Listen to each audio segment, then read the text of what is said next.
नमस्कार। एनटिभी कोहलपुर समाचारमा स्वागत छ। म प्रेम बुढा छेत्री र साङ्केतिकरणमा हुनुहुन्छ दोभाषी दिपा थापा।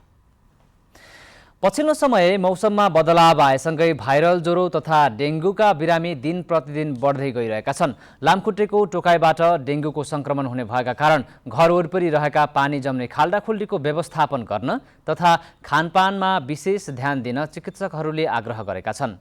आजको समाचारमा आगामी मङ्सिर 4 मा हुने प्रदेश र प्रतिनिधि सभाको निर्वाचनका लागि दल दर्ता आह्वान भएको विषय छ। त्यसबाहेक कोरोना संक्रमितको बढ्दो संक्रमण अनि सुर्खेतमा नाला निर्माणमा भएको लापरवाहीको खबर पनि। तर सुरुमा प्रमुख समाचार। लुम्बिनी प्रादेशिक अस्पतालमा डेङ्गुका बिरामीको चाप बढ्यो। नेपालमा आज 912 जनामा कोरोना संक्रमण पुष्टि, 370 जना निको, 1 जनाको मृत्यु। मङ्सिर 4 गते हुने प्रदेश र प्रतिनिधि सभाको चुनावका लागि निर्वाचन आयोगद्वारा दल दर्ता आह्वान, दर्ताका लागि 10 दिनको समय सीमा। ठेकेदारको लापरवाहीका कारण सुर्खेतको वीरेन्द्रनगरमा निर्माण हुँदै गरेको नाला भत्कियो, गुणस्तरहीन काम गरेको स्थानीयको आरोप। ताइवान सिमानामा तनाव बढाएर सङ्कट ननिम्त्याउन चीनलाई अमेरिकाको चेतावनी, चीनद्वारा अमेरिकी सभामुख पेलोसीमाथि प्रतिबन्धको घोषणा।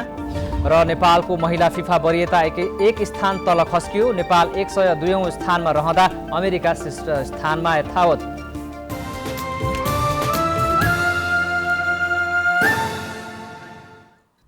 समाचार अब विस्तारमा।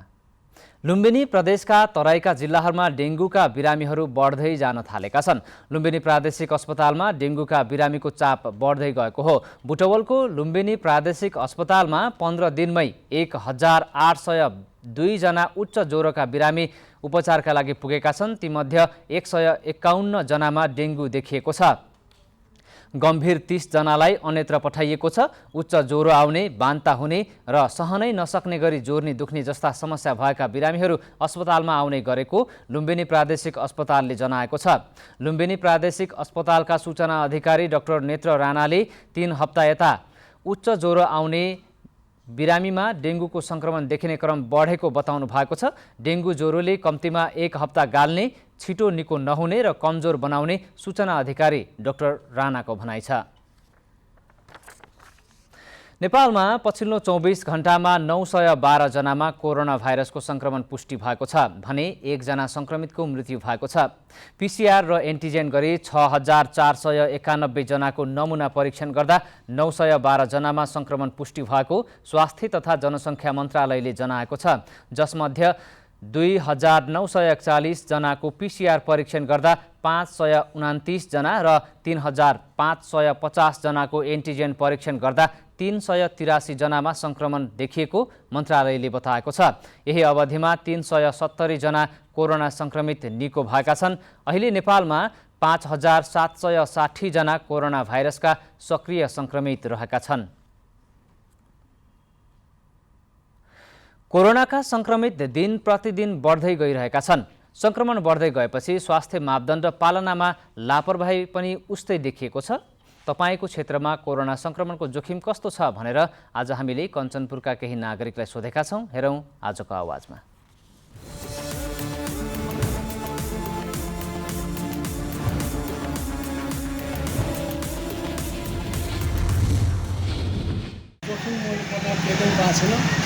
एकदम राम्रो छ, सन्तुष्टिसँग आएको।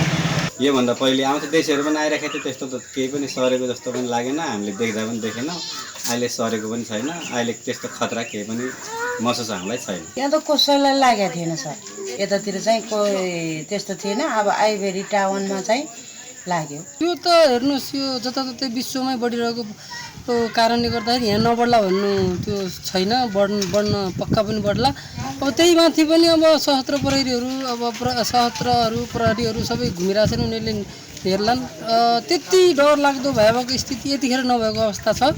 अब सतर्कता अपनाउनै पर्छ, किनभने यो रोगसँग अब डराउनै पर्ने अवस्था पनि छ। त्यस कारणले अहिलेको अवस्था चाहिँ त्यति क्रिटिकल केस मैले देख्दिनँ। अब अहिले चाहिँ त्यति आत्तिनुपर्ने कुरो केही पनि छैन यस सीमा सम्बन्धीको कुरोमा। कोरोनाको जोखिम भन्नुपर्दा अब यहाँ अन्त त फैलियो, तर यो ठाउँमा भने त्यसरी कोरोनाको जोखिम फैलिएन। शान्त वातावरणमै रह्यो, राम्रै भएछ।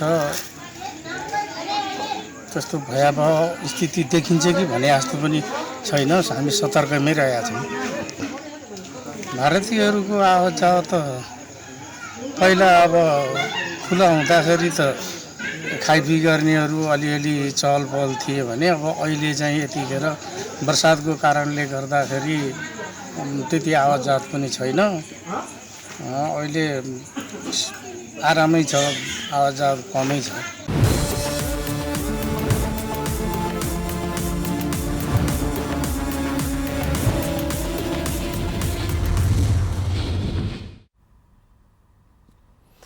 निर्वाचन आयोगले प्रतिनिधि सभा र प्रदेश सभा चुनावका लागि दल दर्ताको आह्वान गरेको छ। आयोगको आज बसेको बैठकले 10 दिनको समय दिएर दल दर्ता आह्वान गर्ने निर्णय अनुसार आउँदो आइतबारदेखि दल दर्ता आह्वान गरेको आयोगले जनाएको छ।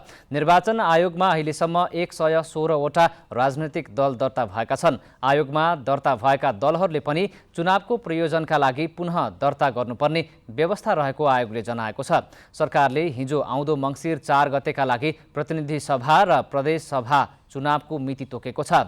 चुनावको मिति घोषणासँगै आजदेखि मतदाता नामावली सङ्कलन कार्य बन्द गरेर चुनावको तयारी तीव्र बनाइएको आयोगले जनाएको छ। सरकारले प्रतिनिधि सभा र प्रदेश सभा निर्वाचन आउँदो मङ्सिर 4 मा गर्ने घोषणा गरेसँगै डडेलधुरा जिल्लामा पनि तयारी सुरु भएको छ। जिल्ला निर्वाचन कार्यालयले 4 मङ्सिरका लागि निर्धारित निर्वाचन गर्न आवश्यक तयारी सुरु गरेको हो। आगामी निर्वाचनका लागि जिल्लामा 22 मतदान स्थल थप गर्न सिफारिस गरिएको छ। डडेलधुराका प्रमुख जिल्ला अधिकारी मोहनराज जोशी को अध्यक्षतामा बसेको जिल्ला मतदान स्थल केन्द्र पुनरावलोकन सिफारिस समितिको बैठकले मतदान स्थल थप गर्न सिफारिस गरेको हो। साउन 5 र 12 गते बसेको बैठकले 22वटा मतदान स्थल थप गर्न सिफारिस गर्ने निर्णय गरेको थियो।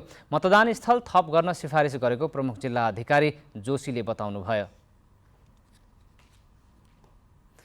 समाचारको क्रम जारी नै छ। अहिलेलाई एकैछिनको विश्राम।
विश्रामपछि समाचारमा पुनः स्वागत छ। अब बाँकी समाचार। कर्णाली प्रदेशको राजधानी सुर्खेतको वीरेन्द्रनगर 12 मा निर्माण भइरहेको नाला भत्किएको छ। ठेकेदारको लापरवाहीका कारण निर्माण हुँदै गरेको 500 मिटर मध्ये करिब 100 मिटर नाला निर्माणको क्रममा भत्किएको हो। नाला भत्किएपछि पूर्वाधार विकास निर्देशनालयले गुणस्तरहीन सेवा खरिद नगर्ने जनाएको छ। वीरेन्द्रनगरको हटलाइन सडक अन्तर्गत औद्योगिक क्षेत्र टोलदेखि नेवारीसम्म निर्माण हुन लागेको करिब 500 मिटर मध्ये 100 मिटर बढी नाला निर्माणाधीन अवस्थामा नै भत्किएको छ। गत आर्थिक वर्षको चैतबाट निर्माण सुरु भएको नाला असार मसान्तमै सम्पन्न हुनुपर्ने भए पनि ठेकेदार कम्पनीको ढिलाइले निर्माण समय थपिएको थियो। प्राविधिक रूपमा तोकिएको मापदण्डभन्दा कम काम गरिएपछि नाला भत्किएको स्थानीयको आरोप छ। समस्या त के हो भने लापरवाही सडक कालोपत्रका लागि सडकका दुई छेउतिर नाला निर्माण गरिएको छ। नाला निर्माण कार्य सम्पन्न नहुँदै भत्किएपछि स्थानीय जनप्रतिनिधिहरू पनि आक्रोशित भएका छन्। यो पलङ कङ्क्रिटमा के छ भने 60-40 भनिन्छ। 60-40 को मापदण्ड पुरा गर्नको लागि त प्राविधिक दैनिक खट्नु पर्यो नि त, खट्नुहुन्न। एउटा वडा अध्यक्षले त्यो नम्सुको कुरा गर्यो भने त इन्जिनियर होस् भनेर प्रश्न पनि राखिन्छ। सडक निर्माणको अनुगमन गरिरहेको पूर्वाधार विकास कार्यालय सुर्खेतले कमर्सियल सामग्री प्रयोग गरी भएको काम स्वीकृत नहुने जनाएको छ। पटक पटक ताकेता गर्दा समेत ठेकेदार कम्पनीको लापरवाही स्वीकार्य नहुने कार्यालयले जनाएको छ। कन्ट्र्याक्टरको चाहिँ प्राइम जिम्मेवारी हो, कार्यालयले त खरिद गर्ने हो काम होइन। त्यो गुणस्तरयुक्त छ भने खरिद गर्छ, पेमेन्ट हुन्छ होइन, गुणस्तरहीन छ भने गर्दैन। पूर्वाधार विकास निर्देशनालय सुर्खेतको 6वटा प्याकेज अन्तर्गत करिब 1 करोड 59 लाखको लागत इस्टिमेट गरेको नाला निर्माण कार्य विद्या एन्ड कालिका निर्माण सेवाले करिब 49 लाखमा ठेक्का पाएको थियो। नेपाल टेलिभिजनका लागि मान बहादुर ओली, सुर्खेत। सर्वोच्च अदालतले आजदेखि शुक्रबार पनि पूरा समय सेवा दिने भएको छ। सर्वोच्च अदालतको गएको असार 22 गते बसेको पूर्ण बैठकले आजदेखि लागू हुने गरी शुक्रबार पनि पूरा समय सेवा दिने निर्णय गरेको थियो। अदालतले पुराना बक्यौता मुद्दा न्यूनीकरण सम्बन्धी कार्ययोजना सञ्चालनमा ल्याएपछि शीघ्र मुद्दा फर्च्युट हुने विश्वास गरिएको छ। अदालतमा 2079 सालको वैशाख 30 सम्म 5 वर्ष नाघेका मुद्दा 4819 स्थान रहेका छन्। यस्तै 2 वर्ष नाघेका मुद्दा 17612 थान रहेको सर्वोच्च अदालतका प्रवक्ता विमल पौडेलले जानकारी दिनुभयो। दाङमा जडीबुटी संरक्षणका लागि वृक्षारोपण गर्न थालिएको छ। पछिल्लो समय जडीबुटी मासिन थालेपछि त्यसको संरक्षणका लागि वृक्षारोपण गर्न सुरु गरिएको हो। जडीबुटी नासिँदै जान थालेपछि दाङ जिल्लामा संरक्षण गर्ने उद्देश्यले वृक्षारोपण गर्न थालिएको छ। स्थानीय सामुदायिक वनको खाली जग्गामा विभिन्न जातका जडीबुटी वृक्षारोपण गर्न थालिएको हो। पतञ्जलि योग समिति लमैले पारिजात महिला सामुदायिक वन क्षेत्रभित्र जडीबुटी रोपण गरेको छ। औषधीय गुण भएका बोट बिरुवा धेरै भए पनि त्यसको पहिचान गर्न सकिएको छैन। त्यसैले नासिँदै जान थालेको जडीबुटीलाई संरक्षण गर्न थालिएको पतञ्जलि महिला योग समिति दाङका अध्यक्ष सहना श्रेष्ठले बताउनुभयो। कति भित्र लुकेका छन् जडीबुटी त्यो थाहा भएको छैन र यसको संरक्षण लगाउने संरक्षण गर्ने काम प्रत्येक मानिसको एउटा दायित्व पनि हो। अमला, हर्रो बर्रो, नीम, दालचिनी लगायतका 1 दर्जन बढी फरक जडीबुटी रोपिएको छ। तर जडीबुटीको महत्त्व र यसले मानव स्वास्थ्यमा पुर्याउने फाइदाबारे सबैलाई जानकारी भने छैन। नयाँ पुस्तालाई जडीबुटीको महत्त्व र फाइदाको बारेमा बुझाउन जरुरी रहेको आरोग्य केन्द्र लमैका कविराज सरिता खनालले बताउनुभयो। नयाँ पिँढीलाई आयुर्वेदको जडीबुटी भन्ने के हो भन्ने चाहिँ उनीहरूलाई थाहा नै छैन कि त्यसको बारेमा चाहिँ सबैले चाहिँ ध्यान दिन जरुरी छ। जडीबुटीको फाइदाका बारेमा नयाँ पुस्तालाई निश्चय पनि सबै कुरा जानकारी छैन। नयाँ पुस्तालाई जानकारी दिनेदेखि औषधीय गुण भएका जडीबुटीको पहिचान र संरक्षणमा सरकार र निकायले ध्यान दिनुपर्ने देखिन्छ। दशरथ घिमिरे, नेपाल टेलिभिजन, लुम्बिनी प्रदेश, दाङ। डोल्पा जिल्लाको त्रिपुरा सुन्दरी नगरपालिका 5 खदाङका पशुपालक किसानहरूले बजारीकरणको व्यवस्था नहुँदा समस्या परेको गुनासो गरेका छन्। लाखौं रुपैयाँ लगानी गरेर लामो समयदेखि व्यावसायिक भैँसी पालन गरे पनि दुग्धजन्य पदार्थ बिक्री नहुँदा निराशा बढेको किसानहरूको भनाइ छ। जिल्लाको त्रिपुरा सुन्दरी नगरपालिका वडा नम्बर 5 खदाङमा 2 वर्षदेखि व्यावसायिक भैँसी पालन गरेका दिलबहादुर रोकाए व्यवसायबाट निराश हुनुभएको छ। अहिलेसम्म 30 लाख लगानी पुगेको भैँसी पालन व्यवसायबाट उत्पादन भएको दुध, घिउ लगायतको दुग्धजन्य पदार्थ बिक्री नभएपछि उहाँ निराश हुनुभएको हो। 4वटा दुहुने भैँसीबाट दैनिक 15 देखि 20 लिटरसम्म दुध उत्पादन हुने भए पनि बिक्री नभएर त्यसै खेर जाने गरेको व्यवसायी रोकाएले बताउनुभयो। 15-20 लिटर हाराहारी लगभग उत्पादन हुन्छ होला दुध। अनि बजारमा चाहिँ आजसम्म चाहिँ खासै त्यति धेरै अब मार्केटै बनिसकेका छैन। यो उत्पादन नै बजारमा लिएर अलि देखाउन पनि अलि गाह्रै भइरहेको छ। बजारमा दुधको मूल्य प्रति लिटर 200 भए पनि दुध बोकेर बिक्री गर्न टाढाका बजार जाउँ भने आफूसँग मोटरसाइकल पनि नभएको र मान्छे राखौँ भने कुनै पनि आम्दानीको स्रोत नभएको उहाँको दुखेसो छ। दैनिक करिब 3000 बढीको दुध उत्पादन हुने गरे पनि स्थानीय बजारमा बिक्री नहुँदा व्यवसायदेखि अत्यास लागेर आउने गरेको दुखेसो पोग्नुभयो। जिल्लामै केही गरौँ भन्ने लक्ष्यका साथ गाउँघरका साहुबाट ऋण काटेर सुरु गरेको व्यवसायबाट प्रतिफल नपाउँदा व्यवसाय नै छोड्नु जस्तो लाग्ने गरेको उहाँको भनाइ छ। उत्पादन गरेको दुध बिक्री भएको भए व्यवसायमा भएको दुःख पनि बिर्सिने बताउँदै मिठो अर्गानिक दुध चाहिएमा सम्पर्क गर्न आग्रह समेत गर्नुभएको छ। नेपाल टेलिभिजनका लागि रामचन्द्र नेउपाने, डोल्पा। समाचारको क्रम जारी नै छ, एकैछिनको विश्राम।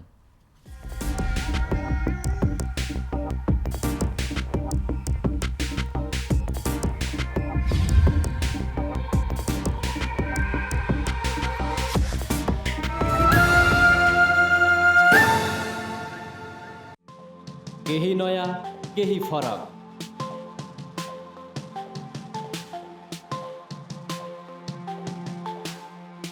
राष्ट्रिय सञ्चारको मेरुदण्ड नेपाल टेलिभिजनको प्रादेशिक च्यानल एनटिभी कोहलपुर। पश्चिम नेपालको लुम्बिनी, कर्णाली र सुदूर पश्चिमको एकमुष्ट आवाज। सत्य समाचार, तटस्थ विचार। कार्यक्रममा मौलिकता, समावेशिता र विकासमा विस्तार। डिजिटल दुनियाँमा तपाईको विचार र भावनालाई संसारसँग जोड्दै एनटिभी कोहलपुर। सूचना, शिक्षा र मनोरञ्जनको यो यात्रा हो समृद्धिको।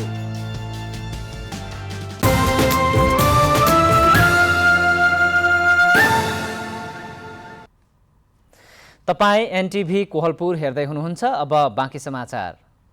विश्व स्तनपान सप्ताह 2022 को अवसरमा कपिलवस्तुमा अन्तर्क्रिया कार्यक्रम सम्पन्न भएको छ। हामी सबैको साझा जिम्मेवारी, स्तनपान संरक्षण हुन्छ प्रभावकारी भन्ने नारासहित साउन 16 गतेदेखि सुरु भएको विश्व स्तनपान सप्ताहको 5औं दिन शुक्रबार स्वास्थ्य कार्यालय कपिलवस्तुको आयोजनामा अन्तर्क्रिया कार्यक्रम सम्पन्न भएको हो। कार्यक्रममा स्तनपान सप्ताहको उद्देश्य, महत्त्व तथा सप्ताहव्यापी कार्यक्रमको बारेमा जानकारी गराउनका साथै स्तनपानको विशेषता, अवस्था र सञ्चार माध्यमको भूमिकाको बारेमा पनि छलफल गरिएको थियो।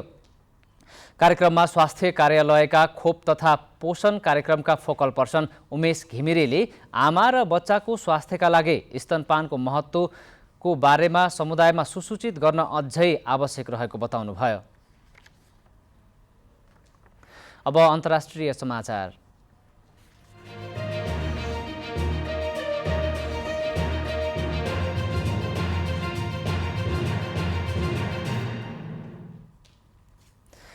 चीनले अमेरिकी प्रतिनिधि सभाकी सभामुख न्यान्सी पेलोसीमाथि प्रतिबन्ध घोषणा गरेको छ। पेलोसीको ताइवान भ्रमण गरेर आफ्नो आन्तरिक मामिलामा हस्तक्षेप गरेको भन्दै चीनले पेलोसी र उहाँको परिवारमाथि प्रतिबन्ध घोषणा गरेको हो। यसैबीच अमेरिकाले ताइवानी सिमानामा तनाव बढाएर सङ्कट ननिम्त्याउन चीनलाई चेतावनी दिएको छ। विदेश मन्त्री एन्टोनी ब्लिङ्कनले अहिलेको सैन्य अभ्यास रोक्न र अबका दिनमा थप तनाव बढाउने काम नगर्न चेतावनी दिनुभएको हो। उहाँले अमेरिका अहिले पनि एक चीन नीतिको पक्षमा रहेको दोहोर्याउनु भएको छ। तर चीनले पछिल्लो परिस्थितिका लागि अमेरिका दोषी रहेको र सैन्य गतिविधि आवश्यक भएको समेत जनाएको छ। अमेरिकी सभामुख न्यान्सी पेलोसीको ताइवान भ्रमण लगत्तै ताइवान नजिकै सैन्य अभ्यास थालेको चीनले 2वटा मिसाइल प्रक्षेपण गरेको छ। यसैबीच चीनिया गतिविधिको नजिकबाट नियालिरहेको ताइवानले जनाएको छ। ताइवानको रक्षा मन्त्रालयले विज्ञप्ति जारी गरेर आफूहरूले युद्ध नचाहेको जनाएको छ।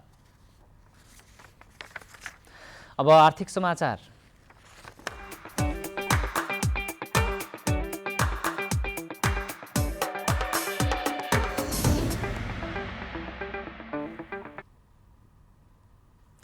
शेयर बजार आज पनि उच्च अङ्कले घटेको छ। हिजो 38.61 अङ्कले घटेको शेयर बजार आज पनि 34.85 अङ्कले घटेको हो। आज नेप्से 2113.30 बिन्दुमा झरेको छ।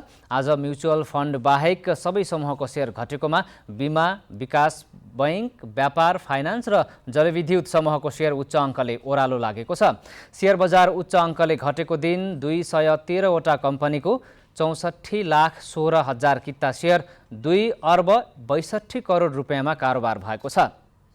सबैभन्दा धेरै शिवम सिमेन्टको 15 करोड 66 लाख रुपियाँको शेयर किनबेच भएको छ। अब खेलकुद समाचार।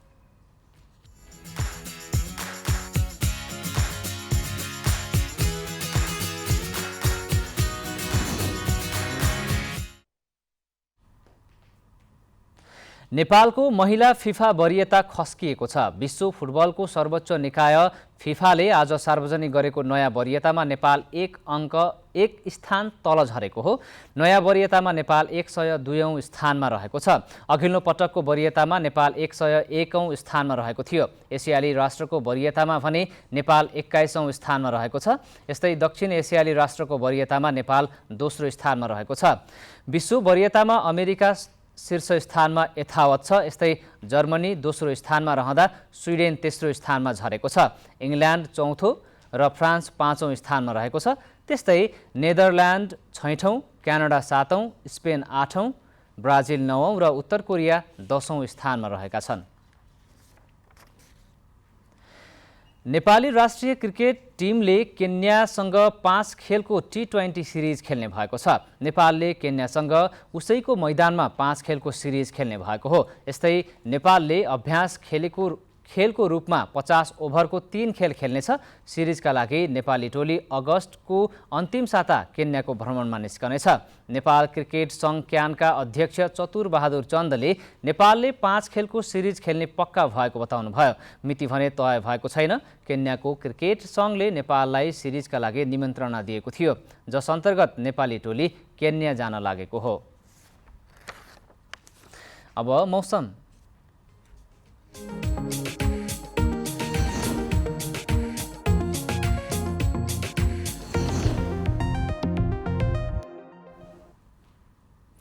आज देशका केही स्थानहरूमा मेघगर्जन र चट्याङसहित हल्कादेखि मध्यम वर्षा र सुदूरपश्चिम प्रदेशका 1-2 स्थानहरूमा भारी वर्षा भयो। यस्तै आज राति पनि देशका केही स्थानहरूमा मेघगर्जन र चट्याङसहित हल्कादेखि मध्यम वर्षाको सम्भावना रहेको मौसम पूर्वानुमान महाशाखाले जनाएको छ। अब मौसम सम्बन्धी थप विवरण।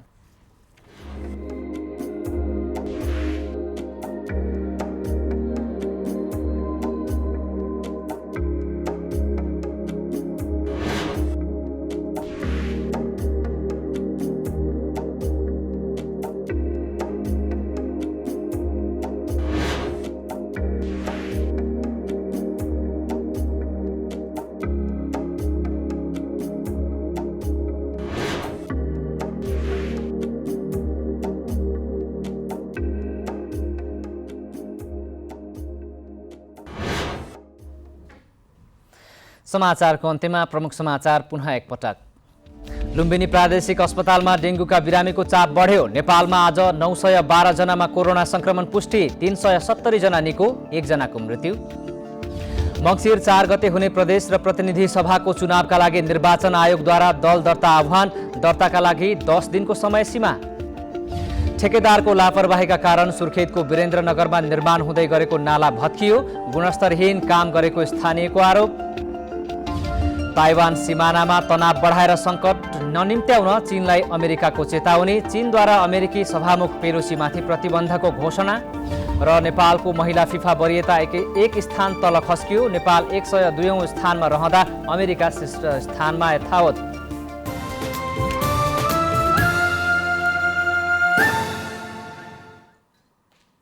हवस् त अहिलेलाई समाचारको सिलसिला यति नै। बिदा दिनुहोस्। नमस्कार।